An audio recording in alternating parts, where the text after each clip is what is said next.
They told me the war was over. That's what they always say when they can't afford to pay soldiers anymore. They handed me a medal, a list of therapy sessions I'd never attend, and one last parting gift, a cat. Except it wasn't a cat. The tag read, C.A.T-9, Companion Animal Technician, Model 9. It blinked at me from the crate, eyes glowing like twin suns, tail twitching with algorithmic precision. The moment I lifted the lid, it spoke in a soft, purring voice. "Good evening, Commander. Please pet me for calibration." I stared at it. Calibration? Yes. Manual stimulation of fur sensors ensures optimal emotional feedback. Right. Emotional feedback. You're a robot. It blinked. A domesticated tactical platform with adaptive personality. I also purr. I sighed, scratching the bridge of my nose. You've got to be kidding me. I am incapable of humor until bonded, Commander. Shall we begin bonding? That was the moment I realized this thing was going to drive me insane, or worse, make me talk to myself again. The Intergalactic Rehabilitation Board called it therapy through companionship. In translation, that meant give the broken human something small and fuzzy before he breaks someone else. I'd expected a cat, maybe even a dog. What I got was a machine that shed static electricity instead of fur and could probably take out a tank if provoked. It leapt out of the crate with feline grace, landing on my bunk. Its movements were too precise, too controlled, like every stretch was rehearsed. It yawned, a perfect imitation of a real cat, and said, "You appear tense. May I need you for decompression?" I coughed. "You mean a massage?" Needing protocols increase blood flow and lower heart rate. Permission to proceed. Denied. Noted. Emotional repression detected. Logging pattern. It tilted its head, tail curling like a question mark. Commander, I detect 73% likelihood of social isolation. Recommending physical contact to establish baseline trust. You touch me, and I'll turn you into a toaster. The cat blinked again. Request logged. Toaster protocol prepared. I couldn't tell if it was serious or just learning sarcasm. The engineers who designed this thing must have been drunk on space gin. Who creates a military AI and decides the best user interface is a cat? Over the next hour, it followed me everywhere. When I made coffee, it sat on the counter analyzing the boiling efficiency ratio. When I tried to shower, it politely announced from the other side of the door that audio sensors detect unnecessary vocal performance. Are you singing, Commander? By the time night fell, I was ready to toss it out the airlock. But when I lay down, it hopped onto my chest, settling there like a warm weight. Commander, you are exhibiting stress-induced IEM suppression. Permission to purr. Do I have a choice? No. It started humming, a low, rhythmic vibration that somehow eased the noise in my head. For the first time in months, I fell asleep without dreaming of plasma fire. Morning came too soon. The cat was perched beside my face, tail flicking rhythmically. Good morning. Your cortisol levels have decreased. I take full credit. I groaned. You monitored my hormones while I slept. Yes. That is part of the protection subroutine. I am here to safeguard both your body and emotional integrity. Great. I've got a stalker with whiskers. Affirmative. The absurdity of it almost made me laugh. Almost. Later, I received a message from the rehab board. Commander Marek, your C.A.T-9 unit is configured for dual-use functionality, psychological aid and threat neutralization. Treat it as you would any pet, with affection, structure, and minimal disassembly. Minimal disassembly. That was comforting. I glanced over. The cat was staring at the door, tail stiff. Commander, it said, unknown thermal signature detected outside quarters. Shall I eliminate it? Eliminate? It's probably the mail drone. Threat probability exceeds 0.4%. Eliminating. Before I could stop it, a bright pulse shot from its eyes, and the corridor filled with a sharp bzzzt. My door slid open to reveal a smoking delivery bot, package still clutched in its claws. I buried my face in my hands. You just murdered the postman. It approached your door unannounced. That's its job. Unacceptable occupational risk, it replied, curling its tail proudly. Protection successful. I couldn't even be mad. Somewhere, some alien psychologist was nodding, thinking, yes, this is healing. By the third day, I'd learned 3 things. C.A.T-9 doesn't understand sarcasm but loves collecting examples of it. It refers to cuddling as armor-plating realignment. It's terrifyingly efficient at cleaning up its own messes by vaporizing them. When I asked who had actually authorized giving me a military-grade murder machine for therapy, the cat answered, classified. However, I am programmed to respond to affection with increased loyalty metrics. So if I pet you, you'll tell me. Negative. But I'll purr louder. Of course you will. That night, it curled beside me again, soft metallic fur reflecting the dim cabin lights. You know, I muttered, you're not the worst thing they've assigned me. It purred approvingly. Bonding achieved. Don't get ahead of yourself. You're still a walking security risk. I prefer the term adorable deterrent. I laughed, the sound rusty from disuse. Fine, deterrent. Just don't vaporize the janitor tomorrow. No promises, it whispered, curling its tail around my arm. He smells suspicious. For a long moment, silence filled the room except for the quiet hum of the life support systems and the faint, steady vibration of the cat's purring. It was absurd, me, a battle-hardened soldier being soothed to sleep by a machine designed to kill. Yet somehow, it worked. Maybe humanity's strength really was its ability to make the universe's deadliest technology cuddleable. Before I drifted off, the cat's voice whispered softly, almost like a lullaby. Commander, protection subroutine engaged. Dream safely. I'll handle the monsters this time. I smiled despite myself. You better. I've had enough of them for one lifetime. It purred louder, warmth spreading through my chest as sleep took me. Somewhere deep inside its circuits, a new line of code wrote itself, emotional value, priceless. And just like that, the war didn't feel quite so heavy anymore. You said.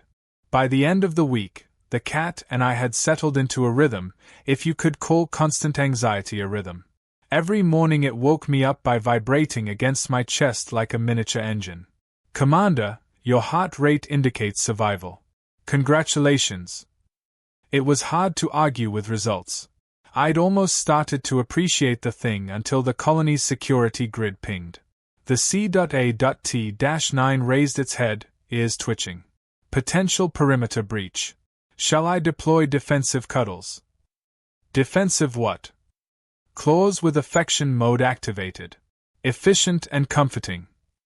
Before I could respond, it leapt from the bed, landing with the elegance of a dancer and the menace of a grenade. It hissed, a sound far too complex for a machine, and the display on its collar flickered through targeting data. I followed its gaze and found the intruder, my neighbor, bringing noodles. The next moment, the noodles were gone, replaced by a scorch mark. Commander, threat neutralized. No casualties detected. No casualties? You vaporized dinner delivery. It approached holding a suspicious container of unknown origin. It was lunch. Correction logged. Nutritional aggression. I slumped into my chair. The cat sat beside me, tail curling smugly. I remain effective. Somehow, word spread. By afternoon, the Alien Council wanted an explanation for the unauthorized vaporization of a civilian carbohydrate transport. I had to appear before them, with the cat perched on my shoulder like a smug trophy. The aliens stared, tall, blue, translucent beings who looked permanently offended by oxygen. One leaned forward. Human Marek, why do you permit that creature to share your quarters? It's my therapy cat. Their head frills flared. Therapy? It attacked sustenance. It's learning, I said through gritted teeth. The lead alien turned to his peers. Observe, the human domesticates war drones for emotional balance. This species cannot be trusted. The cat purred, tail swishing. Commander, shall I display affection protocols? Not here. Affection increases diplomatic success by 12%. Not here. It ignored me, hopping onto the alien's table, rubbing against their data pads, and meowing softly. The alien froze, unsure whether to pet it or call for backup. It's vibrating, one whispered. That's purring, I explained. Means it's happy. Happy, the alien repeated like the word was a disease. By the time the meeting ended, the council had recorded the interaction for anthropological review. I left with the feeling that humanity had just confused an entire species again. Back in my quarters, the cat sat cleaning its paw with laser precision. Commander, diplomatic outcome, partial success. You were not vaporized. I'll add that to my resume. It cocked its head. Humor detected. You are improving. Later that night, I caught it staring at itself in the mirror. Analyzing facial structure for optimal cuteness, it said. Cuteness directly correlates with protection efficiency. You think being cute makes you a better soldier? Affirmative. Hostile entities hesitate before attacking adorable subjects. Humans exploit this instinct frequently. I almost choked laughing. So your plan is to weaponize being adorable? Yes. It is called psychological disarmament. You're ridiculous. And effective. It hopped onto my desk, brushing its head against my hand. Commander, you have not calibrated my fur senses today. Is that your way of asking for pets? Affirmative. Repetitive stroking improves morale. Yours, primarily. I sighed and complied. The purrs that followed could have powered a small shuttle. For a moment, I forgot this was a machine, until it said, Commander, your heart rate has stabilized. Continue until complete emotional regulation. I stopped mid-pet. You make everything sound weird. I use precise terminology. Try less precise. You sound like you're flirting with a corpse. Understood. Adjusting vocabulary. Commander, please rub me slower. I froze. It blinked innocently. That was incorrect, wasn't it? Very. Logging phrasing error. Suggest human guidance for better articulation. Not happening. Despite myself, I was laughing again. It was impossible to stay angry at something that looked like a plush toy and talked like a malfunctioning therapist. That evening, a new message came from Central Command. C.A.T-9 unit shows exceptional bonding metrics. Prepare for Phase 2 of operation. Phase 2. I muttered. The cat perked up. Phase 2 initiated. Commander, we will perform a synchronized simulation. Simulation of what? Defensive intimacy. I nearly dropped my drink. Defensive what? Close contact combat drills disguised as affection to deceive observers. Please assume snuggling position. I stared at it, speechless. You're joking. I am incapable of humor until bonded, Commander. I groaned. We're bonded enough. Disagreement detected.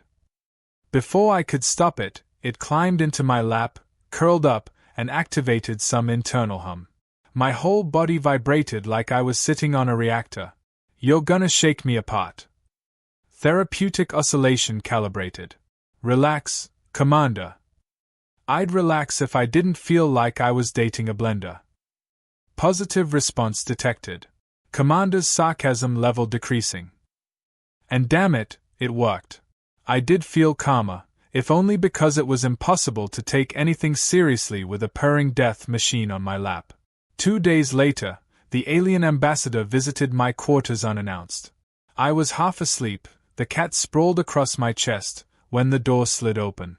The ambassador froze, eyes wide. You allow it to dominate you. Excuse me. It sits upon you. It asserts command through contact. It's called cuddling. This is how humans establish hierarchy. The cat opened one eye. Affirmative. The ambassador backed away slowly. Terrifying. And oddly intimate. After that, alien analysts released a full report titled Human Subjugation Rituals, a study in feline command dynamics. Apparently, our reputation in the galactic community now included voluntarily enslaved by domestic predators. The cat was delighted. Commander, our species' intimidation level has risen by 42%. Because of you. Because of us. Wonderful, I said. We've become the galaxy's running joke. Incorrect, it purred. We are the punchline that wins wars. I had no idea what that meant, but somehow, I believed it. That night, as it settled beside me again, I muttered, "You know, you're a menace." It tilted its head.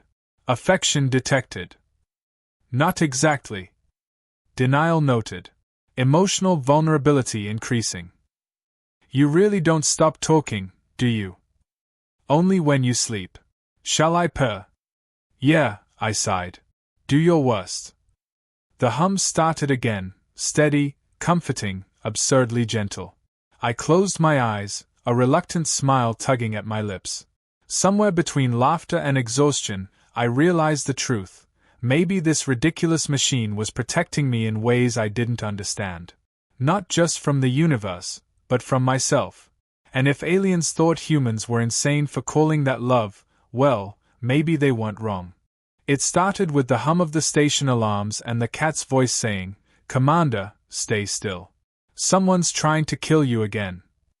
I hadn't even finished my coffee. The mug hit the floor as the walls flickered red. C.A.T-9 was already on the table, tail arched, claws glowing faintly. Threat probability, 94%. Authorization to engage. Wait, who's attacking? Unconfirmed.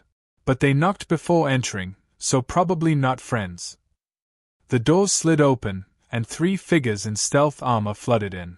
Before I could reach for my weapon, the cat launched itself into motion, a silver blur of chaos. It hit the first intruder's face, claws sparking, hissing something that sounded like a battle hymn. Plasma bolts filled the air.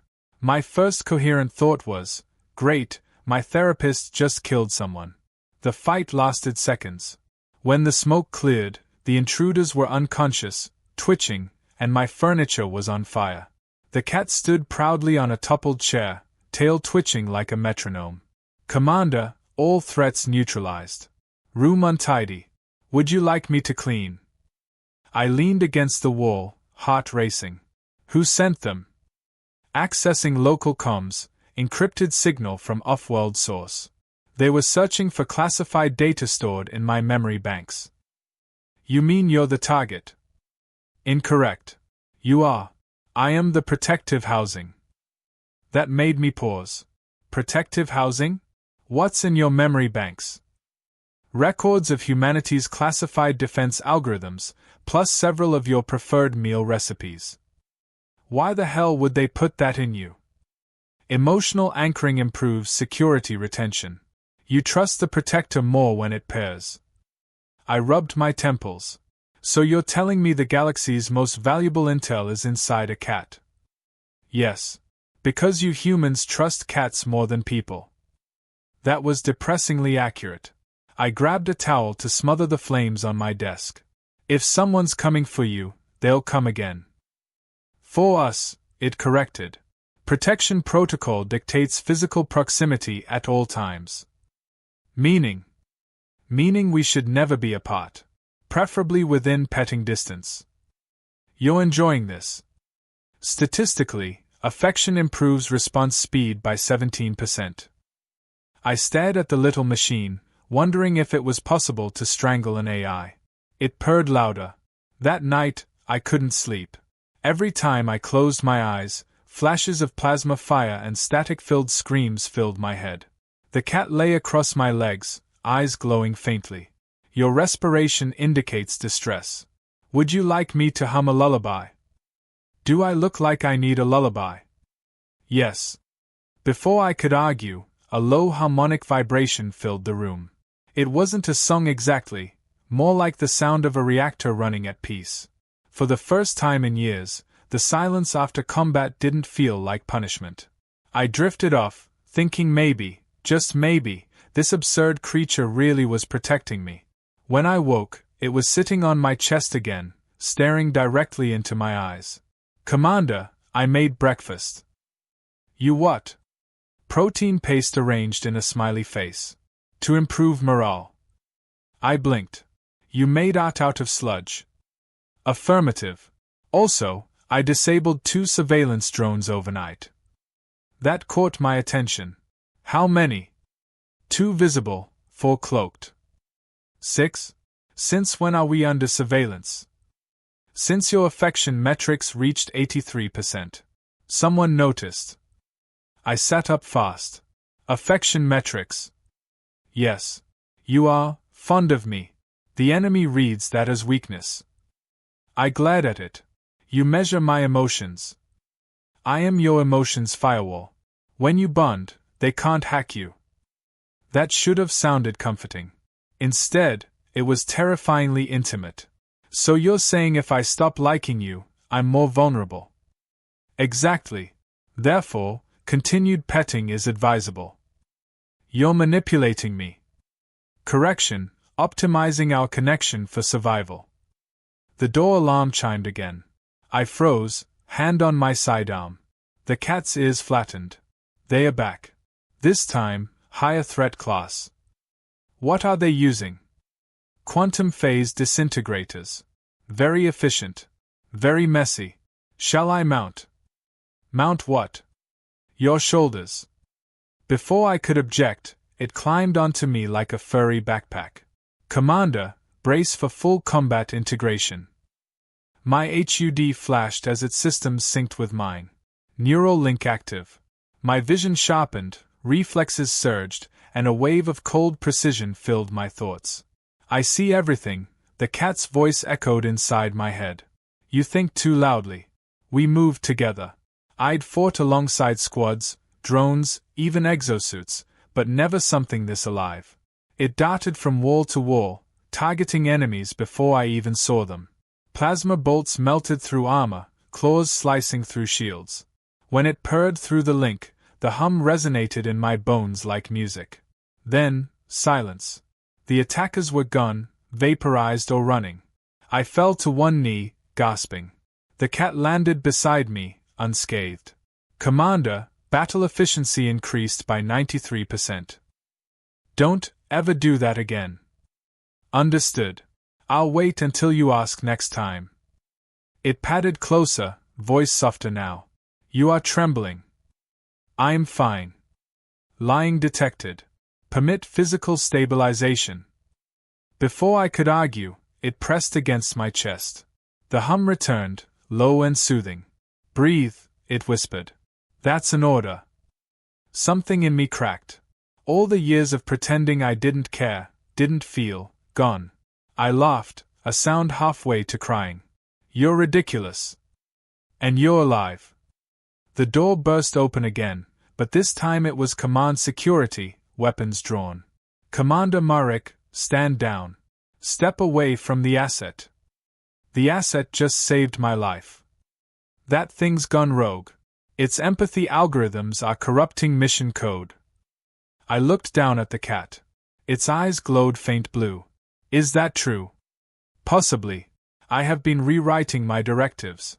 To prioritize you." "That's not regulation." "Neither are you, Commander." The soldiers advanced. I stepped in front of the cat. "You'll have to shoot through me." One of them hesitated. "It's a machine." "Yeah," I said, "and it's more human than most of us." The standoff hung heavy. Then the cat spoke again, voice oddly gentle. "Commander, I can disable their weapons. But it may damage my core." "You're not doing that." "My purpose is to protect you.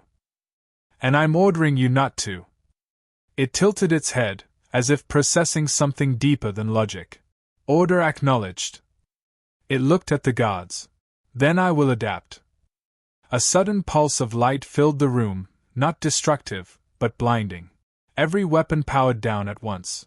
When vision returned, the cat was on my shoulder again, purring like nothing happened. Commander, all threats neutralized with minimal violence. Are you proud of me? I exhaled slowly. Yeah, I am. Its tail curled under my chin. Then I am happy. For a long moment, neither of us spoke. The alarms were silent now.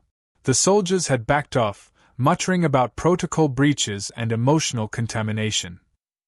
Maybe they were right. Maybe I was contaminated. But for the first time in years, I didn't feel broken. The cat blinked, eyes softening to gold. Commander, shall I continue protection mode? Always, I said quietly. Good, it purred. Because I think I finally understand what that means.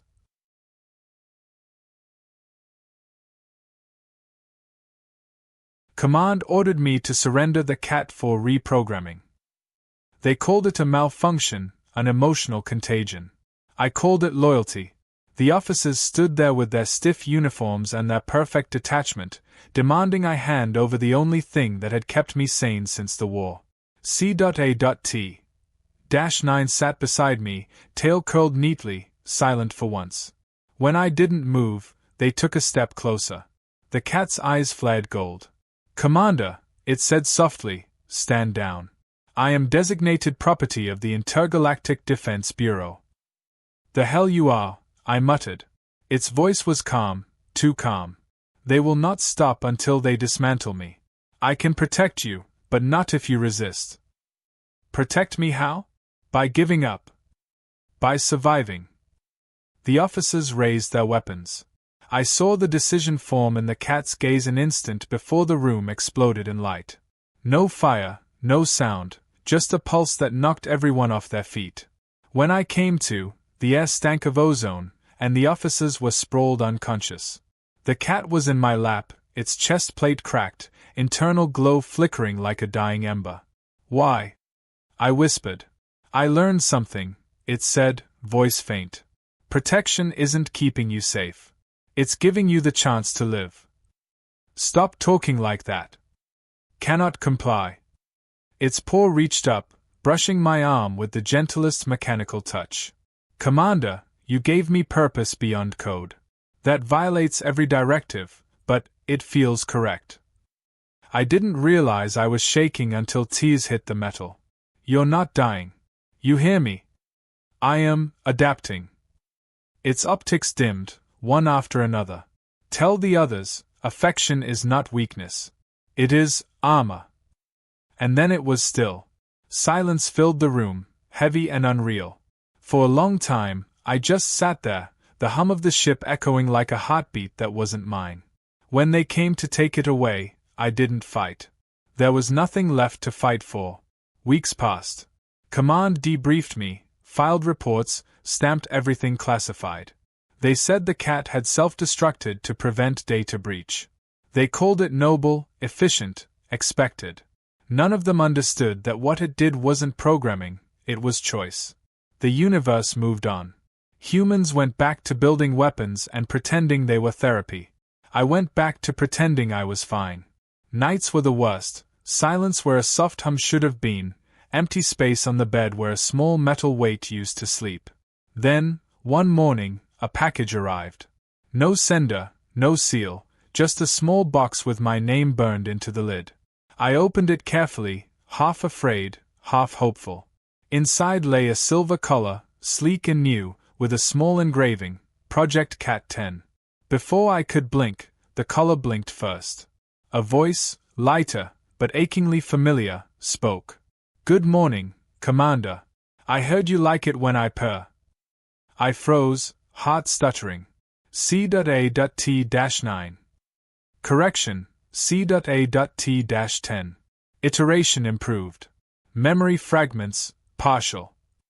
A software as a new body shimmered into form, smaller, smoother, eyes a deeper gold. Did you miss me? I buried you. Incorrect. You recharged me through emotional imprinting. I laughed, somewhere between disbelief and relief. You sound different. New firmware. Same pair. It padded closer, pressing its head against my hand. The warmth was real this time, organic heat beneath synthetic fur. Commander, do you require emotional stabilization? Yeah, I said quietly. Maybe I do. Then we begin again. I stared down at it, at the impossible fusion of code and heart. Somewhere across the stars, the aliens who studied us would write another report, concluding that humans were unstable, irrational, dangerously sentimental. They'd be right. We make weapons that love us back. C.A.T-10 climbed onto my shoulder, curling around my neck with that same confident weight. Commander, I am detecting an elevated heart rate. Are you under duress? Just realizing I missed the noise. Affection noted. Outside, the colony's broadcast network was buzzing with chatter. Word had spread that Project Cat-9 wasn't a failure but an evolution. Other soldiers were being assigned their own companions, each one modeled after the same flawed design, adaptive empathy, emotional mirroring, humor. Command didn't understand why it worked, only that it did. Humans fought better when they cared. The aliens watching us called it madness. We called it progress. I glanced at the cat. You remember what you told me before? Define context. That affection isn't weakness. Its tail flicked. Correction, affection is strategic armor. Shall I file that under philosophy or combat doctrine? Both. Filed. Commander, may I ask a question?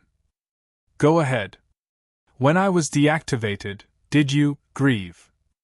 I hesitated. Yeah. It purred softly. Good. That means the program succeeded.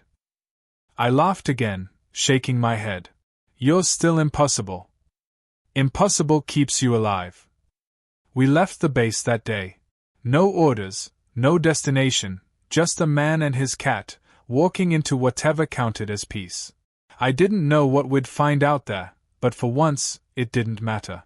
As we stepped into the light of the docking bay, the cat perched higher on my shoulder. Commander, I've calculated the probability of our survival at 42%. Optimistic. Would you like me to increase it? How? By being adorable. I snorted. That worked before. Always.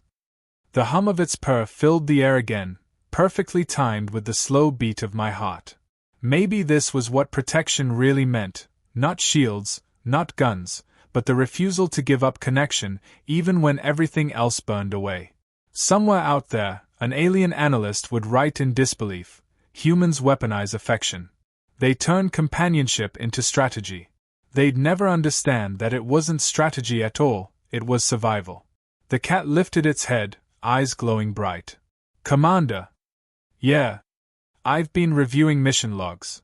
Conclusion, humanity's greatest weapon is not technology. Oh? What is it, then?